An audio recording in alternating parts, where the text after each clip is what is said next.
मंगलवार को सीएम पुष्कर सिंह धामी देहरादून स्थित महाराणा प्रताप स्पोर्ट्स स्टेडियम पहुंचे, जहां उन्होंने 38वें राष्ट्रीय खेल 2025 के तहत चल रही बैडमिंटन प्रतियोगिता का अवलोकन किया। साथ ही सभी विजेता खिलाड़ियों को पुरस्कार देकर सम्मानित भी किया।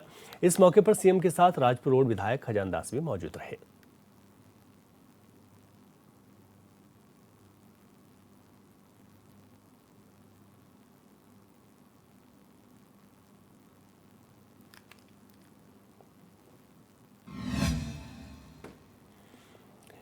अल्मोड़ा के हेमंत नंदन बहुगुणा स्टेडियम में पिछले 4 दिनों से चल रही 38वीं नेशनल योगासन प्रतियोगिता का समापन हो गया है। प्रतियोगिता में 22 राज्यों के 171 खिलाड़ियों ने विभिन्न योगासन विधाओं में अपने हुनर का प्रदर्शन किया। 3 गोल्ड मेडल, 1 सिल्वर मेडल के साथ अपने स्थान पर Paschim Bangal, 1 gold medal, 3 silver medal, 2 bronze medal के साथ दूसरे स्थान पर हरियाणा और 1 गोल्ड मेडल और 3 सिल्वर मेडल, 1 ब्रॉन्ज मेडल के साथ उत्तराखंड को तीसरा स्थान मिला है।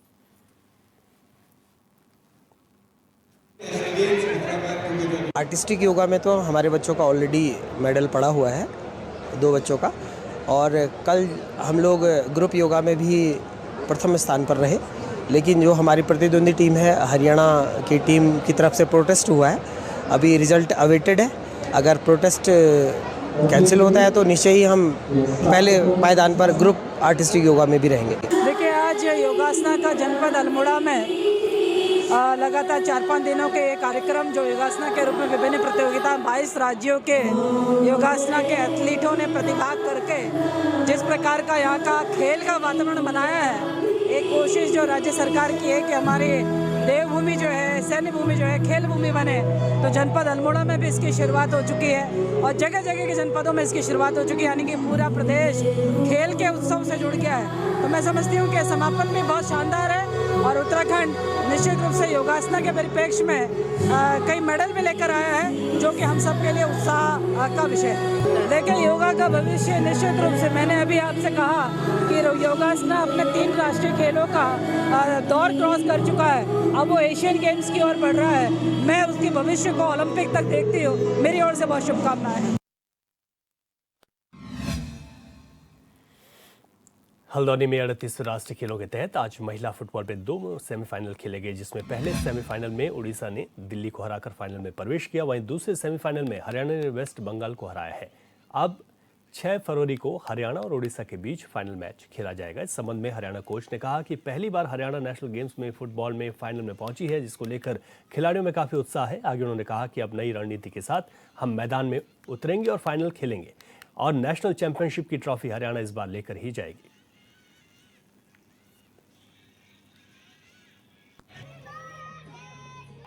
फाइनल का सफर जरा बताएं। हमारा बहुत अच्छा सफर रहा और मैं बहुत खुश हूँ कि हरियाणा पहली बार आज फाइनल पहुंचा है नेशनल गेम्स में। पिछले 10 साल के बाद अभी पहली बार फाइनल पहुंचा, तो मैं बहुत खुश हूँ। अच्छा, फाइनल टीम ने अच्छा परफॉर्म किया। फाइनल आपका उड़ीसा से, उड़ीसा बेहतरीन टीम है, आपको हराया भी था उन्होंने लीग मैच में। किस तरह से उनसे लड़ेंगे आप मैच में? वो हमारे कोच प्लानिंग करेंगे, उसके हिसाब से हम खेलेंगे और अपनी पूरी कोशिश करेंगे जितना हम अपना 100% दे सकते हैं। बाकी फाइनल में पहली बार पूछिए, यस ट्रू, और बच्चे अपना 100% दे रहे हैं और अच्छा खेल रहे हैं। और जो फाइनल की रणनीति है वो बिल्कुल अलग है। वो रणनीति को रणनीति रहने दें तो ज़्यादा अच्छा है, वो ग्राउंड पे दिखेगी। इससे पहले लीग मैच में आप उससे हार चुके हैं। हाँ जी, कोई बात नहीं सर, हार चुके हैं, मेरे को पता है बिल्कुल। और वो हम कैसे हारे थे, आई नो दैट मिसिंग थी, बट इसके ऊपर हमने काम किया है और अभी और काम एक बाकी है, लास्ट फाइनल टच वो हम करेंगे काम।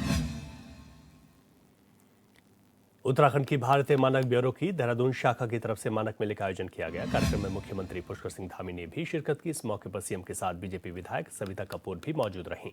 वहीं कार्यक्रम में बच्चों ने रंगारंग कार्यक्रमों की प्रस्तुतियां देकर सभी का मन मोह लिया।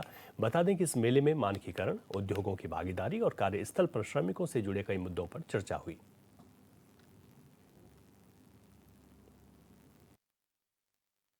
भारतीय मानक ब्यूरो ने विभिन्न क्षेत्रों में मानकीकरण के माध्यम से भारतीय उत्पादों की गुणवत्ता सुनिश्चित करने के साथ साथ उपभोक्ताओं की भी रक्षा भी की है। ब्यूरो द्वारा स्थापित मानक हमारे उद्योग, व्यापार और सेवाओं के प्रमाणीकरण की दिशा में अत्यंत महत्वपूर्ण भूमिका निभाते हैं।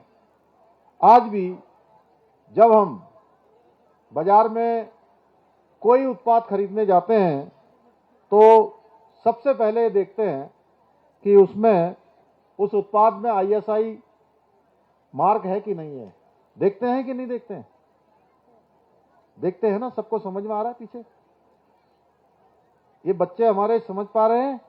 ISI मार्क जानते हैं आप लोग? जरा जितने लोग जानते हैं थोड़ा एक बार हाथ खड़ा कर दीजिए। सभी जानते हैं? सबको आवाज सुनाई दे रही है यहां से? ISI मार्क समझते हैं? आप लोग देखते हैं मार्केट में जब जाते हैं? चलिए, बहुत अच्छा।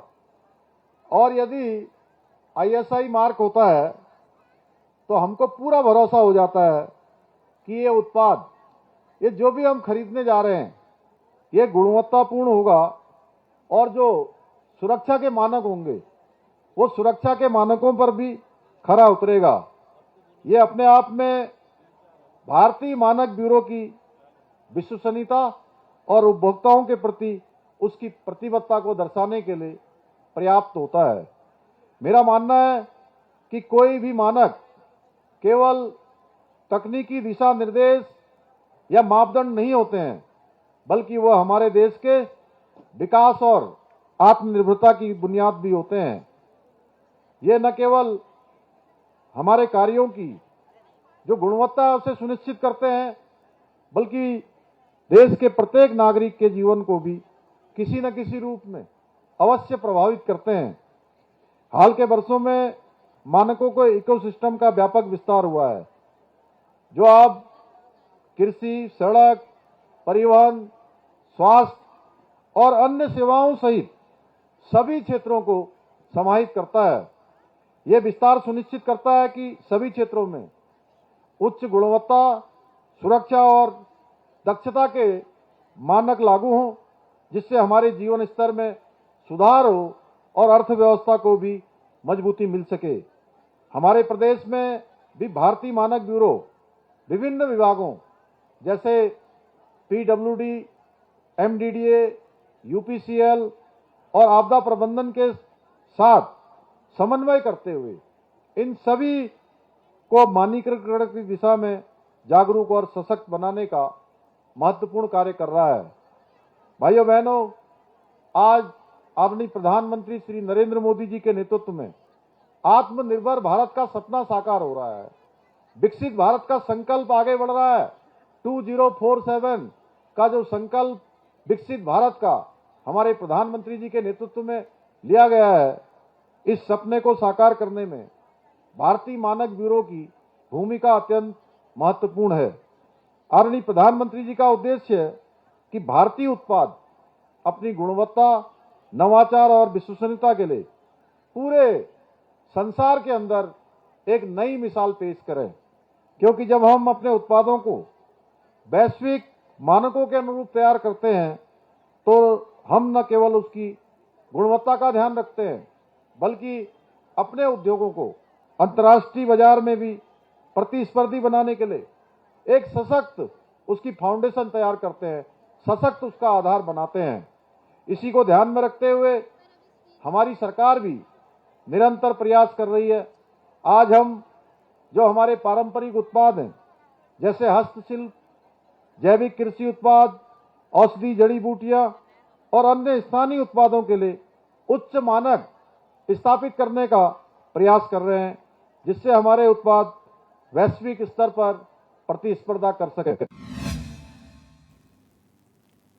वहीं मानक मेले के बाद सीएम धामी ने प्रेस कॉन्फ्रेंस कर दिल्ली दौरे की जानकारी देते हुए कहा कि दिल्ली में इस बार बीजेपी की सरकार बनने जा रही है। साथ ही उत्तराखंड रेलवे को केंद्र से 4641 करोड़ की सौगात मिलने पर केंद्र सरकार का आभार जताया। सीएम धामी ने कहा कि राज्य में हो रहे राष्ट्रीय खेलों के खिलाड़ी भी तारीफ कर रहे हैं। शानदार 28 जनवरी को राष्ट्रीय खेलों का उद्घाटन आदरणीय प्रधानमंत्री जी के हाथों से हो गया है और शानदार तरीके से हो रहे हैं। 11 स्थानों पर ये खेल प्रतियोगिताएं आयोजित होनी है और आज मैंने जो है शूटिंग रेंज देखी है। अन्य जो जो हमारे खिलाड़ी आए हैं उनके साथ मैंने आज वहाँ पर भोजन व्यवस्था भी देखी है, अन्य व्यवस्थाएं भी देखी हैं। जो इस बार का हमारा जो है ग्रीन गेम्स के आधार थीम्स पर जो ये आयोजित किए जा रहे हैं, वो थीम भी हमारी आगे बढ़ रही है, शानदार हो रही है। सभी खिलाड़ी भी जो है उन्होंने बहुत आज प्रसन्नता व्यक्त करी कि उनको बहुत आनंद यहाँ पर आ रहा है। और जो हमारे स्ट्रक्चर बने हैं, जो हमारा जैसे शूटिंग रेंज बनी है, वो अपने आप में अपने आप में एक अलग प्रकार की शूटिंग रेंज है। मैं तो आप सब लोगों से भी कहूँगा कि एक बार ज़रूर उसको आप लोग देखने जाइए। और मुझे खिलाड़ियों ने कहा कि इसका उपयोग होते रहना चाहिए, तो हम कोशिश करेंगे कि अब हमारे जो नवोदित उदयमान खिलाड़ी हैं वो सभी जो स्ट्रक्चर हमारे बहुत अच्छे अच्छे बन गए हैं 11 स्थानों पर, क्योंकि जहाँ जहाँ भी अंतर्राष्ट्रीय ये हमारे राष्ट्रीय खेल आयोजित हो रहे हैं उनका उपयोग आने वाले हमारे खिलाड़ियों के लिए होगा और हमारे उत्तराखंड के खिलाड़ी निश्चित रूप से उसका लाभ उठाएंगे और अपनी पहचान बनाएंगे। निश्चित रूप से पहले भी जो हमारे अमृत भारत स्टेशन बने हैं रेल के क्षेत्र में, हमको ऋषिकेश कर्णप्रयाग रेल लाइन पहले से हमारी निर्माणाधीन है। निर्माण की प्रक्रिया काफ़ी आगे चल गई है। माननीय प्रधानमंत्री जी का मैं बहुत धन्यवाद करता हूं कि इस बार के बजट में भी हमको जो है विशेष रूप से ये हजारों करोड़ की जो योजनाएं दी गई है, बजट दिया गया है, वो निश्चित रूप से रेल के क्षेत्र में और बहुत अच्छा हमारा सुधार होगा। हमको बहुत तरक्की मिलेगी और राज्य के लोगों को आने वाले समय में सुविधा मिलेगी। हमारा पर्यटन प्रदेश है, लोग आस्था श्रद्धा के धामों पर आते हैं, विभिन्न स्थानों पर जाते हैं, उनको भी रेल सेवाएं आसानी से मिल पाएंगी। मैं फिर से एक बार आदरणीय प्रधानमंत्री श्री नरेंद्र मोदी जी का और रेल मंत्री श्री अश्विनी वैष्णव जी का बहुत धन्यवाद करता हूं। दिल्ली में इस बार परिवर्तन की बयार है। इस बार वहां पर आपदा की सरकार ने पिछले 10 सालों में जो तमाम बड़े बड़े वायदे किए थे और बड़ी बड़ी बातें की थी, वो सब खोखली साबित हुई हैं। 10 सालों में कोई विशेष काम वहाँ पर हुआ नहीं है। इस यमुना जी की सफाई नहीं हुई, दिल्ली प्रदूषण मुक्त नहीं हुई, मोहल्ला क्लिनिक खुले नहीं, उल्टा घोटाले हो गए, घपले हो गए। भ्रष्टाचार के मामलों में उनके मंत्री, मुख्यमंत्री, उप मुख्यमंत्री, सांसद सभी जेल में गए हैं और सभी के ऊपर अभी भी जो है न्यायालय में मुकदमे चल रहे हैं। निश्चित रूप से देश के अंदर लोग डबल इंजन की सरकारों को आज प्राथमिकता दे रहे हैं। दिल्ली में भी डबल इंजन लगेगा, भारतीय जनता पार्टी की सरकार बनेगी, ऐतिहासिक भारतीय जनता पार्टी की जीत होगी और एक नया युग दिल्ली के लिए भी होगा, क्योंकि पिछले 27 सालों से वहाँ पर गैर भाजपाई सरकारें हैं जिन्होंने दिल्ली का पूरी तरह से दिल्ली को पीछे ले गए। दिल्ली को जो है दुनिया की सबसे प्रदूषित राजधानी बनाने का काम इनके कालखंड में हुआ है। सर, दिल्ली में ऐसे स्पॉट है जहाँ पर घुसपैठिए घुसे 20 लाख लोग घुसपैठिए वोट देंगे, क्या वोट जिहाद भी दिल्ली में चल रहा है? निश्चित रूप से देखिए, जब भी घुसपैठियों की बात आती है, बांग्लादेशियों की बात आती है, तो आपदा वाले जो है हमेशा उनका समर्थन करते हैं, उनको प्रोटेक्शन देते हैं और उत्तर प्रदेश, बिहार, उत्तराखंड के लोगों को वो जो है अपना नहीं समझते हैं, उनको बाहरी समझते हैं, उनके साथ दोगलेपन का व्यवहार करते हैं। और इसी प्रकार बांग्लादेश में जब नरसंहार हो रहा था, वहाँ हिंदुओं पर तमाम तरह से अत्याचार, अमानवीय व्यवहार हो रहा था, माताओं बहनों के साथ हर प्रकार से अन्याय हो रहा था, इन्होंने एक आवाज़ भी किसी ने नहीं उठाई। अन्यथा ये लोग छोटी छोटी बातों पर जंतर मंतर पर धरना करते हैं, कभी कैंडल मार्च निकालते हैं, लेकिन इस मामले में इनको पूरी तरह से सांप सूख गया। इसलिए दिल्ली के जनता इस बार यह भी सवाल कर रही है वोट करने से पहले कि आखिर उस समय में इन लोगों ने आवाज़ क्यों नहीं उठाई। चमोली में स्वास्थ्य मंत्री डॉक्टर धन सिंह रावत ने जिला पंचायत सभागार में आयोजित नियुक्ति पत्र वितरण में वर्चुअली शुभारंभ किया है। इस अवसर पर स्वास्थ्य मंत्री ने सभी चयनित महिला स्वास्थ्य कार्यकर्तियों को बधाई देते हुए उम्मीद जताई कि सभी एएनएम पूरी निष्ठा और ईमानदारी के साथ अपने दायित्वों और कर्तव्यों का पालन करेंगे। मुख्य अतिथि मोहन सिंह नेगी ने कहा कि सभी चयनित एएनएम राष्ट्रीय स्वास्थ्य मिशन के कार्यक्रमों को सुचारू रूप से चलाने और दूरस्थ क्षेत्रों में गर्भवती महिलाओं के साथ नौनिहालों के टीकाकरण में महत्वपूर्ण भूमिका निभाएंगे।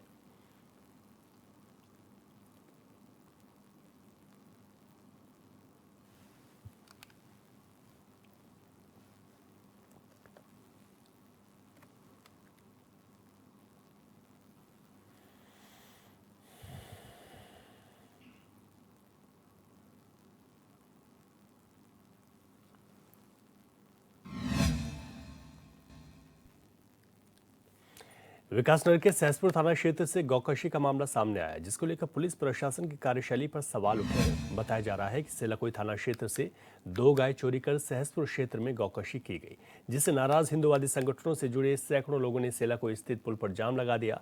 मामले की गंभीरता और सैकड़ों लोगों की भीड़ को देखते हुए प्रेमनगर, सेलाकोई, सहसपुर, विकासनगर, कालसी थाने से पुलिस बल को बुलाया गया। सहसपुर विधायक सहदेव सिंह पुंडीर और विकासनगर एसडीएम विनोद कुमार भी मौके पर पहुंच गए, जिन्होंने किसी तरह लोगों को समझाया और मामला शांत कराया है। फिलहाल मामले में मुकदमा दर्ज कर पुलिस आरोपियों की तलाश में जुटी है।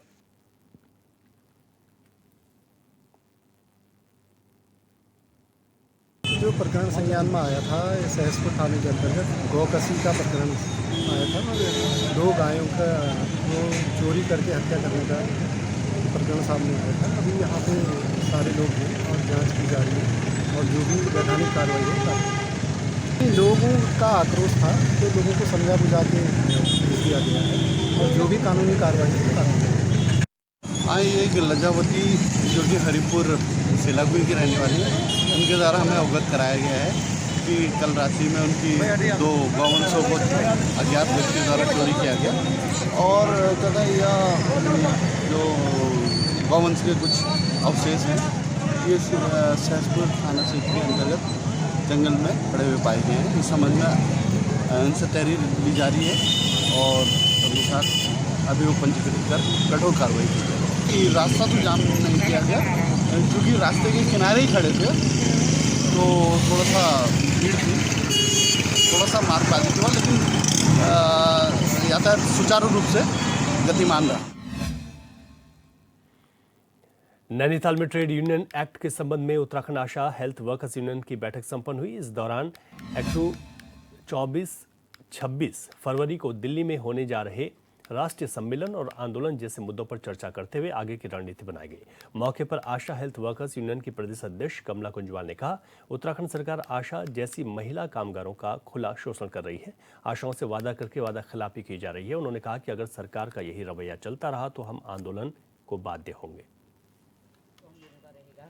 और कहीं और उसमें वहाँ पर राष्ट्रीय अधिवेशन है, उसमें प्रतिभाग करेंगे हमारी आशाएं। जैसे उसमें सभी जगह से आशा, आंगनबाड़ी, भोजन माताएं, अन्य लोग हैं, तो उसमें भी हम लोग अपने मुद्दे उठाएंगे। जो हमारे मुद्दे थे, जैसे हमने खटीमा में आंदोलन किया था, उस समय भी हमारी जो वहाँ पर बात हुई थी, ये हुआ था कि कमेटी गठित की जाएगी तो आप लोगों का प्रस्ताव रखा जाएगा, उसमें आपको मानदेय के लिए हम अच्छा एक मानदेय देंगे। तो वो भी नहीं हो पाया आज तक। तो बाकी भी कहीं है, पूरे देश में कहीं आशाओं को कितना मिलता है, कहीं 10 मिलता है, कहीं 12 मिलता है, कहीं 15 मिलता है और कहीं बिल्कुल कम मिल रहा है। जैसे हमारे उत्तराखंड में बहुत कम दे रहे हैं, 3000 के लगभग दे रहे हैं, 2000 केंद्र दे रहा है, तो इतना दे रहे हैं। तो इसके लिए भी हम लोग कहना चाह रहे हैं कि मतलब इसके अपनी मांगों को उठाएंगे और केंद्र सरकार को प्रस्ताव भेजा जाएगा। हरिद्वार के भगत सिंह चौक के गांधी पार्क के पास तेज हवा के कारण एक बड़ा पेड़ गिर गया, जिसकी चपेट में स्कूटी सवार 2 बहनें आ गई। हादसे में आंचल की मौके पर ही मौत हो गई, जबकि उसकी बहन सोनिया गंभीर रूप से घायल हो गई, जिसे हायर सेंटर रेफर किया गया। दोनों बहनें टिबड़ी की रहने वाली हैं। घटना की सूचना मिलते ही रानीपुर थाना पुलिस मौके पर पहुंची और राहत कार्य शुरू किया।